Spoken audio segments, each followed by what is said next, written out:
வணக்கம். இந்த வீடியோவில் பரங்கிக்காய் போட்டு ஒரு ஹெல்த்தியான சூப் வெரைட்டி ஒன்று பார்க்கலாம்.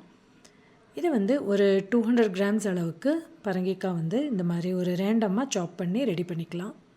ஒரு கடாயில் பரங்கிக்காய், ஒரு பெரிய வெங்காயம், ஒரு டொமேட்டோ, 2 பூண்டு, ஒரு ஸ்பூன் அளவுக்கு பெப்பர், ஒரு ஹாஃப்லேருந்து 3/4 ஸ்பூன் அளவுக்கு உப்பு போட்டு ஒரு டம்ளர் அளவுக்கு தண்ணியும் விட்டு ஒரு கைப்பிடி அளவுக்கு கொத்தமல்லியை போட்டு ஒரு 2 to 3 மினிட்ஸ் வரைக்கும் ஒரு ஹையர் ஃப்ளேமில் இந்த மாதிரி குக் பண்ணிடலாம்.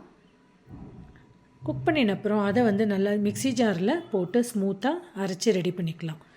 அதே கடாயில் 1 டீஸ்பூன் அளவுக்கு பட்டர் போட்டுட்டு அரைச்சி வச்ச விழுதியும் போட்டு நல்லா நம்மளுக்கு தேவையான கன்சிஸ்டன்சி அளவுக்கு தண்ணியும் விட்டு தேவையாக இருந்ததுன்னா கொஞ்சம் உப்பையும் போட்டு 2 நிமிஷம் கொதிக்க வச்சு ரெடி பண்ணி பார்த்தாக்க டேஸ்டியான ஒரு ஹெல்த்தியான சூப் ரெடி ஆகிடுது. அது சர்வ் பண்ணும்போது கொஞ்சம் பட்டர் போட்டு சர்வ் பண்ணால் ரொம்ப டேஸ்டியாக இருக்கும். இதை ட்ரை பண்ணி பாருங்க. தேங்க்யூ.